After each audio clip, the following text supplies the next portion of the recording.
ఇంకా పెళ్లి చేసుకుంటానని పెళ్లి చేసుకోలే ఇప్పటి వరకు కూడా. దాంతో 2 పిల్లలు పుట్టారు. ఆధార్ కార్డులో వీటిలో నాన్న పేరే ఉందా? తన పేరు మెన్షన్ చేయండి. ఎక్కడ మెన్షన్ చేయలేదా? నాకు తనతో పరిచయం ఏర్పడింది. ఆ పరిచయంలో కాస్త నేను ఆమె మీద ఇష్టపడడం జరిగింది. ఒకనొక టైంలో ఇద్దరం ఒకటయ్యాము. నా వల్ల తనకు అన్యాయం జరగొద్దు. అరే బాబు, పిల్లల పేరు తండ్రి పేరు కూడా పెట్టలేదు నువ్వు. తర్వాత నాకు అర్థమైంది, తొందరపడి పెళ్లి చేసుకున్నాను. తొందరపడి 2 పిల్లలు కూడా కన్నావు. బాబు, నువ్వు 18 ఏళ్ళ నుంచి ఎందుకు బయటపడలేదు మాకు అర్థమైందమ్మా. స్ట్రాంగ్ అమ్మ, కత్తి లాంటి భార్య. నమస్తే. సుమన్ టీవీ సమర్పిస్తున్న పద్మవ్యూహం కార్యక్రమానికి స్వాగతం. మరి ఈ కార్యక్రమంలో మనతో పాటు ఉన్నారు ప్రముఖ హైకోర్టు అడ్వకేట్ రమ్యాకుల గారు. నమస్తే మేడం. నమస్తే. ప్రముఖ సైకియాట్రిస్ట్ డాక్టర్ కళ్యాణ్ చక్రవర్తి గారు. నమస్తే సార్. నమస్తే మేడం. Sir madam. మేడం స్వప్న గారు ఆవిడ సమస్య చెప్పుకోవడానికి ఇక్కడి వరకు వచ్చారు. ఆవిడ సమస్య ఏంటో అడిగి తెలుసుకుందాం. నమస్తే అండి. నమస్తే మేడం. ఎక్కడి నుంచి వస్తున్నారు? మేము హైదరాబాద్ నుంచి వస్తున్నాను. ఉద్యోగం కోసం అనేసి హైదరాబాద్ వచ్చాను. ఓకే. పర్సనల్గా రూమ్ తీసుకొని ఉంటున్నాను. నాకు తెలిసిన ఒక అతను నీకు జాబ్ నేను చూపిస్తాను అనేసి చెప్పి జాబ్ చూపించాడు. వెళ్తూనే ఉండే చూపించాడు మొత్తానికి. 2 రోజులు సింగిల్గా వెళ్ళాను. తర్వాత తను నువ్వు దూరం అవుతుంది అనేసి తీసుకురావడం చేశాడు. Pickup drop. మధ్యలో ఒకరోజు బలాత్కారం చేయబోయాడు. నేను తప్పించుకొని వచ్చేసాను. 2 days ఆఫీస్కి వెళ్ళలేదు. మళ్ళీ కంటిన్యూగా తీసుకురావడం చేశాడు. తర్వాత సడన్ గా ఒక 1 week అలా జరిగిన తర్వాత కూడా మళ్ళీ వెళ్ళావమ్మా? ఎలా నమ్మావు మరి? తప్పు అయిపోయింది సారీ అని చెప్పాడా? అనేసి చెప్పి నమ్మాను. మళ్ళీ వెళ్ళటం డ్రాప్ పికప్. అలానే ఒక రోజు ఆపి నువ్వంటే ఇష్టము అది అనేసి చెప్పాడు. నేను పెళ్లి చేసుకుంటాను అది అని చెప్పేశాడు. సరే అనేసి మళ్ళీ ఒక 1 week మాకు ఇంట్లో ఎవరు లేకపోయేసరికి శారీరకంగా ఇద్దరం కలిసాము. ఈలోపు మా మమ్మీ వస్తుంది అనేసి హడావుల్లో డ్రెస్ చేంజ్ చేసుకునేలోపు తనకి ఫోన్ వచ్చింది. వైఫ్ అని కాల్ వచ్చింది. ఇదేంటిది ఏమనేసి ఫోన్ పగలగొట్టేశాను. అయితే నేను తర్వాత చెప్తాననేసి వెళ్ళిపోయాడు తను. తర్వాత కలిసి నాకు ముందే మ్యారేజ్ అయింది, తనతో విడాకులు తీసుకుందాం అనుకుంటున్నాను. మొత్తం ఆ జర్నీలో నువ్వు ఎప్పుడు అతను అడిగావా నీకు పెళ్లి అయిందా అనే మాట? ఎప్పుడు అడగలేదు. నాకు నువ్వంటే ఇష్టము, నేను మీ కుటుంబాన్ని నేను చూసుకుంటాను అని అన్నీ చెప్పాడమ్మా. ఒక బేసిక్ క్వశ్చన్, మీకు పెళ్లి అయిందా అవ్వలేదా అనేది అడుగుతాం కదా. మీ ఇంట్లో ఎవరుంటారు, నువ్వేం పని చేస్తావు? నాకు ఇంకా పెళ్లి కాలేదని చెప్పాడు. పోనీ ఫిజికల్ గా కలిసే 1 గంట ముందన్నా అడగాలిగా? అడిగాను. నాకు ఇంకా పెళ్లి కాలేదు, నువ్వంటే ఇష్టము, మీ కుటుంబ పరిస్థితులు బాగలేవు, నీ అందువల్ల నేను పెళ్లి చేసుకుంటాను నేను అనేసి చెప్పారు. సరే అనేసి నేను కూడా నమ్మాను అన్నట్టు. మా మమ్మీ వేరే మ్యారేజ్ చేసింది. దులిపేసుకొని వేరే పెళ్లి చేసుకున్నావు. ఒక బాబు పుట్టాడు. తను కూడా మంచి వ్యక్తి కాదు. తాగడము, కొట్టడము, తనకి ఇల్లు ఆస్తి అన్నీ ఉన్నాయన్నారు. కానీ తీరా వచ్చేసరికి తనకి ఏం లేవని తెలిసింది. ఇతన్ని ఎందుకు చేసుకోలేదు? డైవర్స్ ఇచ్చేసి నిన్ను పెళ్లి చేసుకుంటానన్నారు. కానీ వాళ్ళ మిస్సెస్ నన్ను బెదిరించింది, నిన్ను మీ మమ్మీని చంపేస్తాను. ఇక నేను భయపడిపోయి మా మమ్మీ వాళ్ళు చూపించింది చేసుకున్నాను. తర్వాత ఇక అతను మంచి వ్యక్తి కాదు అనేసి ఇక డైవర్స్ ఇచ్చేసి విడిపోయాం. 1 year కలిసింది. తర్వాత మళ్ళీ పాత వ్యక్తే నాకు మెసేజ్లు పెట్టడం, మాట్లాడడం చేశాడు. మా మిస్సెస్కి విడాకులు ఇచ్చేసాను, నిన్ను పెళ్లి చేసుకుంటాను మళ్ళీ అని చెప్పి నాతో ఉండడం స్టార్ట్ చేశాడు. మళ్ళీ క్లోజ్ అయ్యాడు.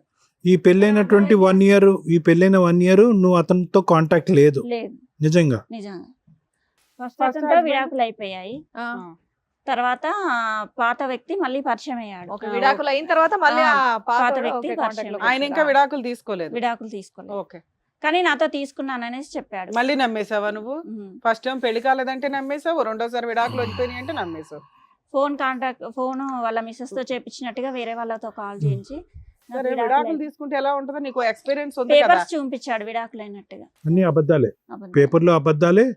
వైఫ్ తో ఫోన్ చేపించి మాకు విడాకులు అయిపోయిందని కూడా చెప్పించాడు. చెప్పించాడు. ఏ వైఫ్ తో తీసుకున్నాడు విడాకులు అయితే?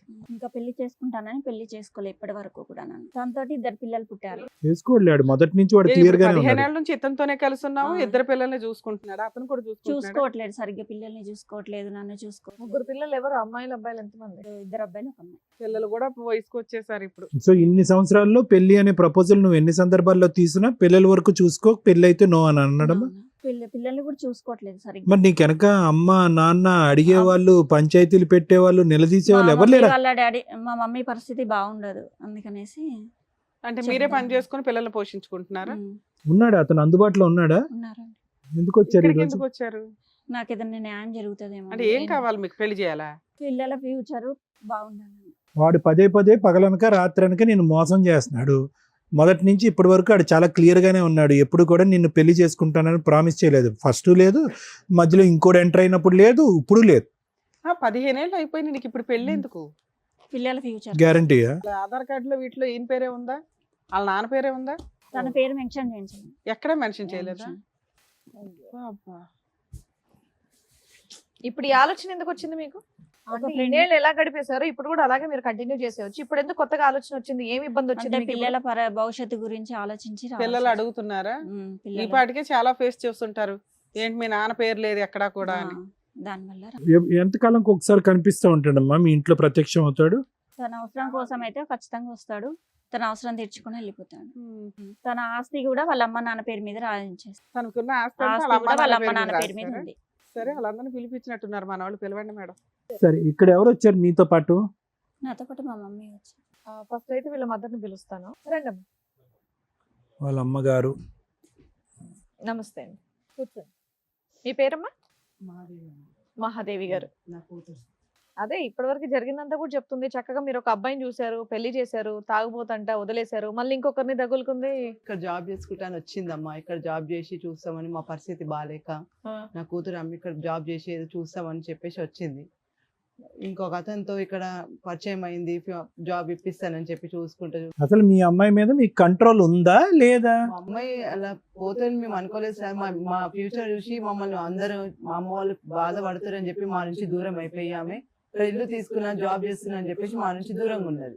మధ్యలో మేము వచ్చి చూసినప్పుడల్లా మా మంచిగా ఉన్నానమ్మా అని చెప్తుంది, కానీ అట్లా అతను వస్తుండు. మీకు అనిపించలేదా ఇంకో పెళ్లి చేయాలి పిల్లకి అని? చేయాలని ఎన్నోసార్లు అడిగినాము, కానీ చేసుకుంటానమ్మా, ఇప్పుడు మీరు మంచిగా ఉండాలి, మీరందరూ మంచిగా ఉంటే అప్పుడు నా పెళ్లి గురించి ఆలోచిద్దామని. డబ్బులు ఏమైనా పంపిస్తూ ఉంటుందా? డబ్బులు ఏం లేదమ్మా, కానీ కొంచెం అప్పుడప్పుడు మందులకి మాకు అవి చూస్తుంటారు. కుటుంబాన్ని పోషించుకుంటూ మీకు ధైర్యాన్ని అయితే ఇచ్చింది. ధైర్యం పుట్టింటే 2 పిల్లలకు అన్నది అన్నది మీకు ఎప్పుడు తెలిసిందమ్మా? 2 సంవత్సరాల కాలం తెలిసింది. అప్పుడు నువ్వు అడుగుంటావు కదా, ఎవరమ్మా పిల్లలకి అంటానికి ఎవరు అతను అని అడుగుంటావుగా. అడిగాను, అడిగితే మాట్లాడావు అతనితో? చూపించింది. చూపిస్తే అబ్బాయిని అడిగావు పెళ్లి అబ్బాయిని చేసుకోమని? అడిగితే నేను చూస్తున్నాను, వస్తాను అని చెప్పిండు. అబద్ధాలు ఆడి అంతవరకు పోస్ట్పోన్ చేస్తున్నాడు. మొత్తం మోసం చేసుకుంటూ వచ్చాడు మిమ్మల్ని కూడా. ఓకే. సరే, మీరు ఎందుకు వచ్చారమ్మా? ఇప్పుడు ఏం కావాలి? మీ అమ్మాయికి వాళ్ళ భర్త కావాలి, భర్తతో పెళ్లి, అదే అతను కావాలి, అతనితో పెళ్లి కావాలని అంటుంది. మీకేం కావాలి? మాకు పిల్లల ఫ్యూచర్ కావాలి, నా కూతురు ఫ్యూచర్ కూడా కావాలి సార్. అవును, ఫ్యూచర్ అంటే ఏంటి? అతనితో ఇప్పుడు పెళ్లి ఆయనతో పెళ్లి కావాలి. బ్యాగ్ లో తాళి పెట్టుకొని కూడా ఉండి, తాళి కట్టను కానీ ఏదైనా చేస్తానని చెప్తున్నాడు. ఈ స్టెప్ ముందు తీసుకోవాలి కదమ్మా. ఇన్నేళ్ల తర్వాత మీరు వచ్చి మాట్లాడేది ఎన్నేళ్ళు అవుతుంది? అసలు పిల్లలకి అన్నప్పుడే తీసుకెళ్లి Almost 18 ఏళ్ళు. కంప్లైంట్ ఇస్తే అయిపోయేది కదమ్మా, చచ్చినట్టు వచ్చేవాడు అంటే అక్కడికి. పిలిచేయండి మేడం. ఏంటో. ఓ. సార్, మేడం ఎవరైతే పెళ్లి చేసుకోవాలని చెప్పేసి అడుగుతుందో ఆ శివ అండ్ అలాగే వాళ్ళ ఆవిడ కూడా వచ్చారు, వాళ్ళని పిలుస్తాను ఒకసారి. ఓకే. రండి. అలా ఆయన కాపాడుకోవడానికి వచ్చింది ఏంటో. అన్యోన్యమైనటువంటి జంట. మీ పేరు శివ, మీ పేరు? లత మేడం. లత గారు. ఇక్కడికి ఎందుకు వచ్చారో తెలుసా మీరు?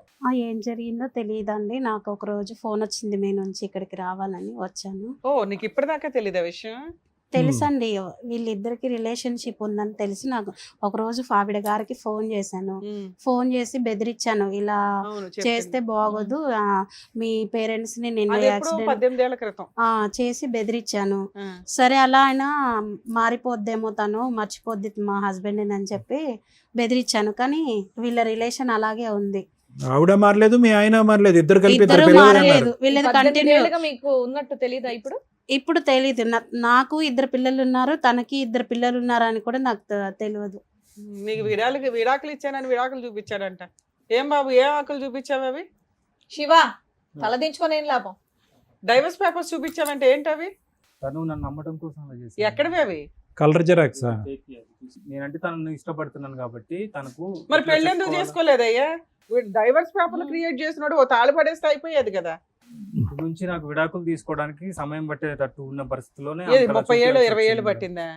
మేడం. తనతో నాకు ఉండటం ఇష్టం లేకనే నేను తనని ఇష్టపడాల్సి వచ్చింది మేడం. ఆ అమ్మాయికి ఎటువంటి న్యాయం చేయాలనుకుంటున్నావు? ఆ అమ్మాయి పరిస్థితిని అలా ఎందుకు క్రియేట్ చేసావు? మొత్తం స్టోరీ చెప్పు. ముందు భార్యతోటి నాకు చాలా విపరీతమైన టార్చర్స్ ఉన్నాయి సార్. ఈవిడ కాదా ఆవిడేగా, ఇంకెవరు తనతోటి ఉన్నారా? తను ఎప్పుడు ఆస్తి కోసం Hmm. తన హ్యాపీగా ఉండడం కోసం పట్టించుకోవడం తప్ప నా గురించి ఎక్కువగా పెద్ద కేర్ పట్టించుకోలేదు. తీసుకునేది కాదు. నువ్వు బాగా నెగ్లెక్ట్ గురయ్యావు. చాలా ఒత్తిడి కుదిరే నా ఆలోచనలకు నేనేం చేశాను అనేది తర్వాత నాకు అర్థమైంది. తొందరపడి పెళ్లి చేసుకున్నాను అనే ఆలోచనతోటి నేను ఏదో సరిగ్గా తొందరపడి ఇద్దరు ఉండకపోవడం. పిల్లలు కూడా కన్నావు. ఇక ఆ సిచ్యువేషన్ లో నాకు తనతో పరిచయం ఏర్పడింది. ఆ పరిచయంలో కాస్త నేను ఆమె మీద ఇష్టపడటం జరిగింది. తను పెళ్లి చేసుకోవాలన్న ఆలోచనతోటే ఉన్నాను. ఒకనొక టైంలో ఇద్దరం ఒకటేయాము. నా వల్ల తనకు అన్యాయం జరగొద్దు, ఎట్లాగైనా ఫస్ట్ భార్యకి నేను విడాకులు ఇచ్చి నేను పెళ్లి చేసుకుంటానని చెప్పాను. నిజంగానా? విడాకులు ఇద్దామనే ఉద్దేశం? పిల్లల్ని కూడా నేను చదివిస్తాను, నీకు ఫ్యామిలీకి అండగా ఉంటానని ఏం చేసావు? ఏమైనా చదివించావా నువ్వు? ప్రైవేట్ లో వెళ్ళేది మేడం. ప్రజెంట్ అయితే గవర్నమెంట్ స్కూల్లో చదువుతున్నారు. నువ్వు ఇంకేం చేస్తున్నావు? వాళ్ళకి ఏమైనా మెయింటెనెన్స్ ఇస్తున్నావా? రెంట్ కడుతున్నావా? ఏమైనా మెడికల్ చూస్తున్నావా? నాకు రెండు వైపులు ఒత్తిడి ఉండటం వల్ల నేను తనకు అరే బాబు, support పిల్లల చేయలేకపోతున్నాను. పేరు తండ్రి పేరు కూడా పెట్టలేదు నువ్వు, అవునా? పెట్టలేదు. తాళి కట్టలా, పేరు ఇవ్వలేదు, ఫీజులు కట్టలేదు, ఇంకేమనంటే లవ్ ఉందండి అంటున్నావు. ఎక్కడిది లాజిక్కే సెట్ అవట్లా. ఇప్పుడు ఆవిడంటే ఇష్టమేనా నీకు? నీ భార్య అంటే చాలా నీట్ గా వచ్చారు ఇద్దరు. మొదట్లో మంచిగానే ఉండేది ఆ? సార్. మొదట్లో బాగానే ఉండేవాళ్ళు. ఇప్పుడు ఎలా ఉంది? బిహేవింగ్ నచ్చక నేను తనతోటి దూరంగా కానీ ఉన్నాను. అన్యోన్యంగా సూపర్ కపుల్ లా వచ్చి కూర్చున్నారుగా ఇక్కడ. మీ ఇద్దరి మధ్య ఏం రైవలరీ ఉన్నట్టు మాకు అనిపించట్లే. ఆ? ఆ ఏమ్మా? అమ్మాయికి ఏమీ న్యాయం చేయలేదు. అమ్మా, సార్ మీ ఇద్దరి మధ్యన ఎలా ఉంది రిలేషన్షిప్? తను బాగానే హ్యాపీగానే ఉందా? మరి టెర్రర్ అంటాడు ఏంటి అతను? టార్చర్ పెడతావు అంటున్నాడు. మీ ఇద్దరు డ్రామా ఆడుతున్నారు ఇక్కడికి వచ్చి. నేనేం టార్చర్ ఈ పెట్టలేదు. అమ్మాయిని వదిలించుకోవడానికి, ఈ అమ్మాయికి ఏమి న్యాయం చేయకుండా ఉండడానికి. అదేం ప్రాపర్టీ అంతా నీ పేరు మీద, మీ ఎవరి పేరు మీద రాసేస్తాడంటవా? మా పేరెంట్స్ తోటి కూడా బాగున్నామని చెప్తుంది మేడం, కానీ ఆ. ఆస్తి కోసమే అది అదంతా. సరే, ఆస్తి ఆవిడకి ఏదో మొత్తం- ఆస్తి రాసి ఇచ్చేసి ఆవిడ దగ్గరికి వెళ్ళిపో, పెళ్లి చేసేస్తాం ఇక్కడ. ఆవిడకి విడాకులు మేము ఇప్పిస్తాంలే. తనకు ఒక అభ్యంతరం లేకపోతే నేను అలాగైనా చేసేస్తాను. విడాకులు ఇస్తే నా ఇద్దరు పిల్లల పరిస్థితి, నా పరిస్థితి ఏంటి? ఆస్తి ఇచ్చేసాడుగా తల్లి, లేదా ఆస్తి వాళ్ళకి ఇచ్చేయండి. రెండిట్లో ఏదో ఒకటి చేయండి. చాలా సింపుల్ మీ కేసు అయితే. ఒకటి, నీ భర్త కావాలా, ఆస్తి కావాలా, ఇంతే. ఆ అమ్మాయికి కూడా ఆఫర్ ఇస్తాం మేము. ఈ వదిలేయడం ఎలాగో చెప్తాం. చక్కగా నీ భర్త నీ చేతుల్లో ఉంటాడు. ఎలా కావాలంటే అలా ఆడుకోవచ్చు. ఆయన్ని 18 ఏళ్ళ నుంచి ఎట్లా ఆడేవో అట్లా. మీ ఆయన ఒకవైపు, ఆస్తి ఒకవైపు. నాన్న చెప్పు, దీన్ని బట్టి రెండు కావాలి నీకే. అక్కడ ఇద్దరు పిల్లలు ఉన్నారు, మరి నాకు ఇద్దరు పిల్లలు ఉన్నారు మేడం. అందుకే ఆస్తి తీసుకో, లేదా ఆస్తి ఇచ్చే వాళ్ళకి. మీ ఆయన ఏమో అసలు వేస్ట్ ఫెలో. అతను ఒక చీటర్ కాబట్టే కదా మేడం నన్ను మోసం సరే, మీ చేసి. ఆయన వదిలే తల్లి, ఆస్తి ఉంచుకో. మీ ఆయన వేస్ట్ ఫెలో కదా, అటు పడేసే అమ్మాయి పోషించుకుంటది. ఓకేనా? వేస్ట్ కావాలి, ప్రాపర్టీ కావాలా? లేదులే, అబ్బాయి భయపడడంలో. తను కోరుకునే లైఫ్ తనకి ఇచ్చి ఆ, ఏ? తనకు నా వల్ల తను ఎక్కడ తనకి అన్యాయం రెండో అయిపోతుందో కావాలి. బాధపడుతుంది. తనకు కోరుకునే లైఫ్ విన్నావుగా. ఆస్తి అనుభవించాలనుకుంటుంది సార్. ఆ, తను కొద్దిగా గొప్ప రిచ్ ఫ్యామిలీ నుంచి వచ్చింది కాబట్టి ఆ. అదే మైండ్ సెట్ తోటి ఉంది. ఓకే, ప్రాపర్టీ ఇచ్చేసావు. తను హ్యాపీగా ఉంటది ఓకే. అనే ఒక ఆలోచనతోటే నీతో ఉన్నాను. పాటు ఇంకెవరిని వచ్చారా? మా మదర్ వచ్చారు. ఎవరు వస్తుంది? మా మదర్ పేరు మీదనే ఉంది అది. తనకు ఆవిడ ఇస్తుందా ఇంతకి? ఇక వాళ్ళతో కూర్చొని మాట్లాడితేనే మన సొల్యూషన్ దొరుకుతుంది. ఎందుకయ్యా మాట్లాడలేదు? ఇప్పుడు వచ్చి మాట్లాడతాను, చేస్తాను, అమ్మకి చెప్తానంట. ఇది ఎట్లా అంటే పీకల దాకా వచ్చింది మేడం. ఒకసారి వాళ్ళ మదర్ కూడా వచ్చారు సార్. మేడం. రండి, అలాగే. పిలుస్తాను. అమ్మ రండి. ఏమో అక్కడ కూర్చొని వింటున్నారు కదా. ఏం పెంపకం మీ అబ్బాయి? బిడ్డల్ని అందంగానే పెంచుతామండి. వాళ్ళ బుద్ధుల్ని మనం చూడలేం కదా, వాళ్ళు ఎలా తయారవుతారో తెలియదు కదా. నా కొడుకైతే ఇప్పటి వరకు మంచోడే అనుకున్నా, కానీ ఇక్కడికి వచ్చిన తర్వాత నా కొడుకు ఎంత ప్రబుద్ధుడో ఇప్పుడు నాకు తెలిసింది. సో మాకెంత తెలుసో మీకు అంతే తెలుసు. అంతే తెలిసింది. ఇన్ఫాక్ట్ మాకే కొద్దిగా ఎక్కువ తెలుసు. అవును. సర్లే, చెప్పు. ఆస్తి అంతా మీ పేర్ల మీద రాసేసాడట. మా పేరు మీద ఉందండి. ఎందుకంటే నా కొడుకు కొంచెం ఈ వేషాలు అయ్యి చూసి మా ఆయన ఆయన గారు రాసాడా? ఆల్రెడీ మీ పేర్ల మీద లేదండి, మా ఆయన గారు నా పేరు మీద పెట్టారు. మీ పేరు మీ మీద. ఆయన గారు మీ పేరుని పెట్టారు. నా పేరు మీద నీ కొడుకు ఏం చందనేవలే. ఏం చందనివ్వలేదండి. ఎందుకంటే మాకు కూడా ఈమె అని తెలిసింది. ఈ అమ్మాయి పరిచయము ఇలా తిరుగుతుందండి. నా కాళ్ళు బాధపడుతుంటే మేము ఏదో తర్వాత మారుతాడులే నా కొడుకు అని అనుకున్నాను, కానీ ఇంత అమ్మ, ఇద్దరు 18 జీవితాలతో ఏళ్ల ఆడ నుంచి చేసుకుంటాను నడుస్తుంది అనుకోలేదు. ఈ పోరాటం. తెలీదండి నాకు. సరే, ఇప్పుడైతే అర్థం అవుతుందిగా. ఇప్పుడు మీ తెలిసింది. అబ్బాయికి మీ కోడలు నచ్చలే. 18 ఏళ్ల నుంచి ఆ అమ్మాయిని వదిలించుకోలేక, ఆ అమ్మాయికి న్యాయం చేయలేక సఫర్ అవుతున్నాడు. వాడు అలా చెప్పినాడంటే ఇద్దరు అమ్మాయిలతో చెలగాట మాడుకున్నాడు. ఇద్దరు అంతే. అమ్మాయిల జీవితాలతో చెలగాట మాడుకున్నాడు. చెలగాటం కేసు అని చెప్పేవాళ్ళు. అదే అండి, మరి చెప్పాలి నాకు. ఎందుకంటే ఈ అమ్మాయి అన్నా నాకు నోరిప్పి చెప్పాలి, కానీ ఇలా తిరుగుతున్నాడండి, ఎప్పుడో రావట్లేదు అన్నా ఇది తప్ప ఇలాగ ఇంత ఇదిగా ఉందని చెప్పలే నాకు. అమ్మా మీ అబ్బాయి చాలా నాటు, ఓకే, ఆ అమ్మాయికి ఏమీ తెలియకుండా కళ్ళజోడు పెట్టి సీక్రెట్ గా అక్కడక్కడ అదే నడుపుతున్నాడు, తెలుసండి. ఇక్కడ నడుపుతున్నాడు, ఇక్కడ ఒక 2 పిల్లల్ని గిఫ్ట్ ఇచ్చాడు, అక్కడ ఒక 2 పిల్లల్ని గిఫ్ట్ ఇచ్చాడు. సైలెంట్ గా ఉన్నటువంటి నీ కొడుకు మామూలుడు కాదు. ఆ అది అమ్మాయి తెలిసింది. అది అమ్మాయిని ఇప్పుడే చెప్పాలి, ఈమెనే తెలిసింది ఆ నా అమ్మాయిని కొడుకు ఇలా చెప్పాలని ఆడుకుంటున్నాడని. అంటారేంటి? ఆ అమ్మాయి ఏం చెప్తుంది మీ కొడుకు గురించి? మీకే తెలియదు మీ కొడుకు గురించి. మాకు తెలియదంటే నా కొడుకు మంచోడే అనుకుంటాను, కానీ బయటకు వెళ్ళి ఇలాంటి వేషాలు వేస్తున్నాడని మాకు తెలియదు కదా. టైంకి వస్తాడు, తింటాడు, ఇంట్లో ఉంటాడు కనుక మంచిగానే ఉంటున్నాడు అనుకుంటాం, కానీ ఇలాంటి వేషాలు వేసాడని నాకు తెలియదు కదా. సరే, ఇది కాకుండా ఇంకేం చెప్పాలనుకుంటున్నారు? ఈ అమ్మాయి గురించి అసలు మీకు ఏం తెలీదా? మాకు వాళ్ళు ఆయన ఏడుస్తూ ఇలాగా మీ అబ్బాయి ఇలా రావట్లేదండి, ఇలాగ ఒక అమ్మాయితో పరిచయం అట, 2 పిల్లలట అని తిను నాకు మనం చెప్తే నాకు తెలిసిందండి. తర్వాత మీరు ఫోన్ చేస్తే నాకు ఇక్కడికి రావాల్సి వచ్చింది. లేకపోతే నాకు ఉన్నగాడు ఒక్కడే కొడుకండి, కానీ ఇలా చేస్తాడు, ఇంత చేస్తాడని నాకు మా తెలియదండి. దగ్గర ఒక సొల్యూషన్ ఉంది. ఒకవైపు మీ అబ్బాయి, ఒకవైపు మీ ఆస్తి. మీకు ఏది కావాలి? ఏది కావాలేటండి? నా ఆస్తి నాకు కావాలి. నా కొడుకు పెళ్లి చేసుకున్నాడు కాబట్టి చూస్తుంది. ఎందుకంటే వాళ్ళు నాకు తెలిసి చెప్పి నాకు తను ఉంచుకోలేదు, పిల్లలకి అనలేదు. వాళ్ళ అమ్మ అక్కడ ఉంది, ముందు బిడ్డకి అన్నాడు, ముందు పెళ్లి చేసింది. పెళ్లి చేసినప్పుడు రెండోది కూడా మళ్ళీ దగ్గర అయినప్పుడు ఆవిడ జాగ్రత్తలు తీసుకోవాలి కదా. కనీసం నాకన్నా చెప్పాలి కదా. అడ్రస్లు అడుక్కొని ఈ రోజుల్లో అన్ని పబ్లిక్ ఫోన్లు ఉన్నాయి, అన్ని ఉన్నాయి, వచ్చి ఏంటి ఇలా చేస్తున్నాడని ఆవిడ చెప్పాలండి మాకు. ఆవిడ చెప్పకుండా తెలివిగా కూతురు 2 బిడ్డలు కనీసి 2ని ప్రశ్నించక 2ని చూసుకొని ఇప్పుడు ఆస్తి కావాలి, నా కూతురు ఫ్యూచర్ కావాలంటే ఇప్పుడు ఎలాగొస్తుందండి ఆస్తి ఫ్యూచరు? పోషించుకోమనండి, నేను ఆస్తి ఎలాగిస్తా? మేము ఇమ్మని అనట్లా. ఇక్కడ 2 ఆప్షన్స్ ఉన్నాయి. ఆ అబ్బాయి అటే వెళ్దాం అనుకుంటున్నాడు, ఆ అమ్మాయి మీ అబ్బాయి కోసమే వెయిట్ చేస్తుంది. ఇక్కడ తప్పు చేసిన వ్యక్తి వాళ్ళకంటే ఎక్కువ మీ అబ్బాయి. అవునా? అది మీరు అర్థం చేసుకోవాలి. మీ అబ్బాయికి మీ కోడలు నచ్చలా, తప్పే, విడాకులు అడుగుతున్నాడు, ఇచ్చేసేయండి. మీ ఆస్తి అవసరం లేదు అమ్మాయికి, మీ అబ్బాయి చాలు. విడాకులు ఎలాగిస్తామండి? ఇప్పుడు 18 సంవత్సరాలు కాపురం చేస్తున్నాడు, దాంతో నచ్చకపోతే ఎప్పుడో చెప్పి విడాకులు తీసుకుంటాడు. ఇప్పుడు దాకా ఎందుకుంటాడు నా కోడలతో? ఆస్తి మీ అమ్మ నాన్న పేరు మీద ఉంది, నీ పేరు మీద రాయించుకుంటే ఉంటా, అట్లయితే నేను అవునరా ఎద్దవా, నీ వేషాలు పట్టారా? మీ నాన్న నా పేరు మీద పెట్టాడు ఆస్తి. ఇప్పుడు ఎలా ఇచ్చేస్తారు ఆస్తి? నేను పెళ్ళం తెచ్చుకున్నాను, ఇంకో దాన్ని అనుభవించరా? నువ్వు చేసుకున్న కర్మ నువ్వు అనిపించి ఎవరు చేస్తాడు ఇక్కడ? ఇది 2 బిడ్డలతో ఉంది, ఆ 2 బిడ్డలు సర్వనాశనం అయిపోవాలా? ఆస్తిని కోడలు అడుగుతుంది, ఇచ్చే వాళ్ళిద్దరిని కలిపి ఎవరికి ఇవ్వను. ఆడ కష్టపడి పెంచుతాడో ఏం చేసుకుంటాడో లాస్ట్ లో ఇప్పుడు బంతి మీ కోట్లో లేదు, 2 కోట్లు. ఇప్పుడు ఆ అమ్మాయిని అడగండి, అమ్మ ఆస్తి ఆవిడ ఇవ్వదంట, మీ ఆయన నీతో అంటున్నాడు, ఇప్పుడు ఎలాగా? నాకు ఆస్తి వద్దు, మా పిల్లలతో నాతో సంతోషంగా ఫిక్స్ అయితే ఓకే. ఇప్పుడు ఆస్తి కూడా అవుట్ ఆఫ్ ద బాల్ బయటకు వెళ్ళిపోయింది బంతి. అంత గట్టిగా అన్న తర్వాత ఇంకేం మాట్లాడితే? సరే బాబు, నువ్వు 18 ఏళ్ళ నుంచి ఎందుకు బయటపడలేదో మాకు అర్థమైందమ్మా. స్ట్రాంగ్ అమ్మ, కత్తి లాంటి భార్య. బాబు, ఇప్పుడు అదేనా నీ ఐడియా ఏంటంటే కనుక ఈ అమ్మాయిని వదిలేస్తాను అనేటటువంటి మాట అంటే కనుక మీ అమ్మ భయపడిపోయి మీ ఆస్తి మీ చేతిలో పెట్టేస్తుంది అనుకున్నావా? అమ్మో టైగర్ అక్కడ. అంత ఫీల్ లేదండి, నా కాళ్ళు ఉంటది, అసలు విడాకులు కూడా ఇవ్వదు. ఎందుకంటే నా కాళ్ళు చాలా అమాయకురాలు, ఎన్ని బాధలైనా పడింది, ఎంత టార్చర్ అయినా పడింది ఆడితో. అందుకని నా కాళ్ళు నేను చూసుకుంటా. నువ్వు అనిపించుకో, తమ్ముడు, అసలు నీకు చెప్పే అధికారం కూడా లేదు నీకు. నువ్వు ఏమైనా చెప్పావా? అమ్మ నేను ఇంకో దాన్ని ఉంచుకున్నాను, దాంతో 2 పిల్లల కన్నానని నువ్వేమైనా నాకు చెప్పావా? ఆవిడకి ముందే తెలిసి ఉంటే చెడుగుడు ఆడేసి ఉండేది. సార్ మన వాయిస్ ఎలా ఉంది, పని ఎలా ఉంటుందో తెలుసా? పడిపోయి కింద దొల్లేస్తావు. ఆ అమ్మాయి 18 years 15 years ఎందుకు ఆగింది? ఈయన ఎందుకు ఇంత కనీసం ఒక పేరు కూడా ఇవ్వలేకపోయాడు? ఎంత ఇష్టం చూపిస్తున్నాడు అంటే లాజిక్ ఇంతే. అమ్మ ఇప్పుడు పరిస్థితి ఇలా ఉంది. ఏం పేరన్నా? స్వప్న అమ్మ. ఏం చేద్దాం? ఏం చూసుకుంటాడమ్మా? చూస్తున్నావు కదా. ఇప్పుడు వాళ్ళ అమ్మ వాయిస్ విన్న తర్వాత buy 1 get 1 ఫ్రీ. మీ ఆయన వస్తాడు, ఆవిడ కూడా వస్తుంది. రెడీయా నువ్వు? పెట్టిబేడ సర్దుకుని అందరూ పారిపోవాలి. అంత ఈజీగా లేదు ఇక్కడ పరిస్థితి. ఇది ఏదైతే ఉందో ఇది ముందే మీరు ప్రెడిక్ట్ చేసుకోవాలి. మీ ప్రెడిక్షన్ ఎక్కడికి వెళ్ళింది? మీ అమ్మ ఉన్నది దేనికి? నువ్వు కడుపు వచ్చినప్పుడల్లా డెలివరీ చేయటానికి మీ అమ్మ ఉన్నది. ఎవడొస్తున్నాడు, ఎవడు ఈ ప్రెగ్నెన్సీ చేస్తున్నాడు? ప్రెగ్నెన్సీ చేసిన తర్వాత ఈ తుమ్మితే ఊడిపోయేటటువంటి ముక్కు ఉంటుందా, ఊడతాదా? రేపొద్దున ఆల్రెడీ చెడిపోయినటువంటి నా బిడ్డ జీవితం ఇంకా కళ్ళెదురుకుంటేనే చెడిపోతుంది అనేటువంటి అప్పుడు తీసుకొచ్చినటువంటి సంబంధం కర్మ కాలింది, ఆడు పోయాడు. రెండోసారి కళ్ళెదురుకుంటే జీవితం నాశనం అయిపోతున్నప్పుడు మీ అమ్మ ఏం చేస్తుంది? ఇప్పుడు ఆవిడకున్న నోరు మీ అమ్మకి లేదా? నీ ఫస్ట్ ప్రెగ్నెన్సీ వచ్చినప్పుడు, సెకండ్ ప్రెగ్నెన్సీ వచ్చినప్పుడు అదే వాయిస్తో వెళ్ళి అక్కడ పంచాయతీ పెడితే దిమ్మ తిరిగి మైండ్ బ్లాక్ అయ్యి ఉండదు. వాడికి వచ్చి ఉండేవాడు ఇక్కడ లూప్లోకి. నేను ఎప్పుడో చెప్పాను, 18 సంవత్సరాల పాటు సీక్రెట్గా నడిపిస్తారా? ఏమండి పెళ్లి చేసుకోండి, ఏమండి పెళ్లి చేసుకుని అని చెప్పి బ్యాగ్లో మంగళసూత్రం వేసుకుని తిరుగుతావా? బ్యాగ్లో మంగళసూత్రం వేసుకుంటే కట్టేసేటటువంటి వాడేనా వాడు? నోట్లోనే నాలుగు లేదు, వాళ్ళ అమ్మ గయ్యమంటే బెంచ్ కింద దూరిపోతాడు. వాడుతున్నా నువ్వు కాపురం చేసేది ఇప్పుడు గ్యారంటీ కావాలంటావు, ఫ్యూచర్ అంటావు.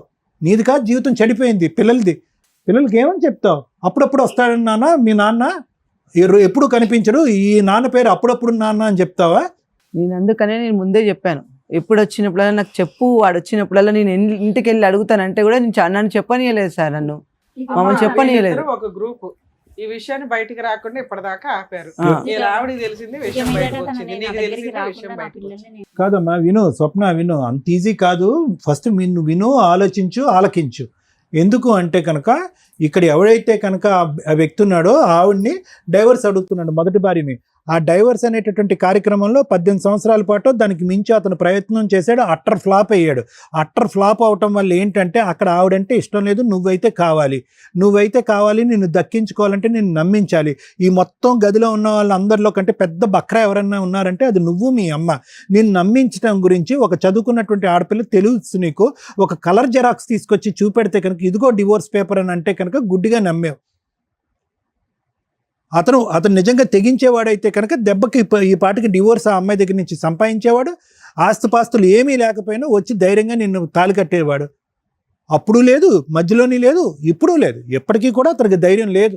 వాళ్ళ అమ్మ అతనికి ఒక సర్టిఫికెట్ ఇచ్చింది. ఏంటి ఆ సర్టిఫికెట్ ఇచ్చింది? ఒరే నువ్వు చేతకాని కొడుకువి, నీ మీద నమ్మకం లేక నువ్వు జీవితాలని సర్వనాశనం చేస్తావు, నీ జీవితం పాడు చేసుకుని మా జీవితాన్ని కూడా సర్వనాశనం చేస్తానని చెప్పి పసిగట్టి మీ నాన్న ముందొస్తేనే ఆస్తి నా చేతిలో పెట్టాడురా, నీకు ఆ దరిద్రం ఉందనుకున్నాను, ఈ దరిద్రం కూడా ఉందని చెప్పి ఆడికి చేతులు ఎత్తి దండం పెడుతుంది. అది అసలు విశ్వరూపం వాడిది. ఇంత విశ్వరూపం నీకు 18 సంవత్సరాల పాటు కని 2 పిల్లలను కన్నా తర్వాత కూడా నీకు తెలీదు అంటే మేము నమ్మమ్మా, మేము నమ్మం. నువ్వేమో అంత అమాయకురాలు కాదు. నువ్వేంటంటే ఒక తప్పు చేసావు, నమ్మేశావు, ఇంకో తప్పు చేసావు, మళ్ళీ నమ్మావు, అలా నమ్ముతూనే పోయావు. అతని క్యారెక్టర్ బట్టి నమ్మకం కాదు. ఎప్పటికైనా మనిషి మారుతాడేమో, ఏదో మంత్రమో మాయ చేసి అక్కడ డైవర్స్ చేసేస్తాడేమో. డైవర్స్ ఎందుకు ఇవ్వాలి అమ్మాయికి? ఏంటి ఆ అమ్మాయి చేసిన తప్పేంటి? ఏం చెప్పాడు మీ ఆయన? ఏం గొడవ చేస్తుంది? ఎంతమంది భార్యాభర్తలు గొడవ చేసుకోరు? మీ అమ్మ నాన్న గొడవ చేసుకోరా? ఏం గొడవ ఉంది వాళ్ళిద్దరి మధ్యన? చిలక గోరింకల్లా కూర్చున్నారు, ముద్దుగా మాట్లాడుకుంటున్నాడు. ఆ అమ్మాయి గిచ్చుతుందో తను గిల్లించుకుంటున్నాడు. ఏం గొడవలు అయిపోయినాయి అక్కడ? నోరిప్పి చెప్పు, ఇప్పుడు ఏం చేస్తావు? నేను ఇన్ని రోజుల నుంచి అడుగుతున్నా నిన్ను, చేస్తాను మాట్లాడుతున్నాను. మీరు దగ్గర డెలివరీ పోసినప్పుడు ఉండాలి. ఉండండి, ఆగండి. ఇప్పుడు టూ లేట్ అమ్మా.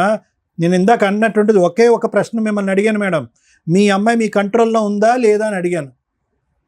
ఆవిడకంటే ఓకే, వాళ్ళ కొడుకు గురించి ముందే అసెస్మెంట్ తెలుసు, డాకు మంగళ్ సింగ్ అని చెప్పి. మీకు మీ అమ్మాయి గురించి తెలీదా? మీ భవిష్యత్తు తెలీదా? ఏదో ఊరు కానీ ఊర్లో ఉంది, ప్రెగ్నెన్సీల మీద ప్రెగ్నెన్సీలు వచ్చేస్తున్నాయి. ఎక్కడి నుంచి వచ్చేస్తున్నాయి?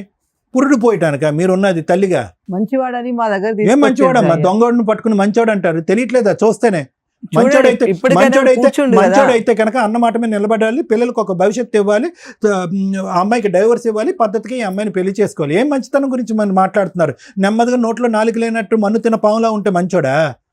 తడిగొడ్డతో గొంతులకు వస్తాడు. ఇప్పుడు ఎవరింది నష్టం? ఏమని అడుగుతావు? అమ్మాయిని అంటావా? ఏమన్నా విడాకులు ఇచ్చామని అంటావా? ఈ అమ్మాయి అన్యాయం అయిపోతుందంటే అక్కడ 2 పిల్లలు ఉన్నారండి, న్యాయపరంగా నేను పెళ్లి చేసుకున్నాను, ఈ అమ్మాయి బుర్ర తక్కువైంది, మా ఆయన వల్ల పడింది, ఆ అమ్మాయి కర్మ, ఆ అమ్మాయిని పోనండి, నా జీవితం నాదంటాడు. ఇప్పుడు ఏంటి డబుల్ సపోర్ట్? ఆవిడ విడాకులు ఇవ్వనంటది, అక్కడ తల్లి ఏమొచ్చి సచిన నేను ఇవ్వనండి అంటది. ఆస్తి ఇవ్వను, నా కొడుకుని కూడా వదలను, వీళ్ళు ఇలాగే కాపురం చేయాలి, ఇలాగే ఉండాలని ఆవిడ ఛాలెంజ్ చేస్తున్నారు. ఇప్పుడు నా కూతురికి ఇక్కడ 2 పిల్లలకి అయితే న్యాయం చేయాలి సార్. ఒకటి, మీ అమ్మాయి అప్పుడు ఎప్పుడు కూడా మీ అమ్మాయికి తెలిసినటువంటి ఒక పచ్చి నిజం ఏంటంటే కనుక ఈ ఎగిరేటటువంటి పావురం ఎప్పటికీ ఈ వల్ల చెక్కదు. అతను వచ్చి తాలిబట్టు కట్టడం అనేటటువంటిది ఒక భ్రమే. ఆ అమ్మాయి బ్యాగ్లో తాలిబట్టు పట్టుకుని తిరగటమే కానీ ఆ మనిషి కడతాడని ఎప్పుడు గ్యారంటీ లేదు. ఈ విషయం బాగా తెలిసినటువంటి వ్యక్తి ఈ రోజు ఈ అమ్మాయి. అన్ని గోపురాలు అన్ని గుళ్ళు తిరిగిన తర్వాత ఈ రోజు ఇక్కడ కూర్చొని నాకు గ్యారంటీ కావాలంటది. ఎవడిస్తాడు గ్యారంటీ? అతను అలాగే ఉండటానికి అలవాటు పడ్డాడు, మీ అమ్మాయి ఇలా ఉండటానికే అలవాటు పడింది. ఈ అలవాటుని మనం ఇప్పుడు మార్చడం అనేటటువంటిది అసాధ్యం, కష్టసాధ్యం. కాబట్టి ఇక్కడ ఏదైనా మనం మాట్లాడుకుంటే కనుక అతను చేసినటువంటి తప్పుకి అతని చేతిలో చిల్లి గవ్వ లేకపోయినా ఏ విధంగా ఆ బిడ్డలకి ఈవిడికి న్యాయం చేస్తాడు, ఏ విధంగా ఒక గ్యారంటీ ఇస్తాడు అనేటటువంటి అంశమే మాట్లాడుకోవాలి. మీ అమ్మాయికి బుద్ధి గడ్డి తింటే కనుక ఈరోజు మరుసటి రోజు ఇంకో రోజు వచ్చి తలుపు తట్టి ఇంకో బిడ్డను కనేటటువంటి ప్రయత్నం చేస్తే కనుక చెంప చెల్లు అనిపించి వెనక్కి పంపించి వాళ్ళ అమ్మకి కంప్లైంట్ చేయాలి. ఇది మీ అమ్మాయిని తెలుసుకోవాల్సినటువంటి అంశం.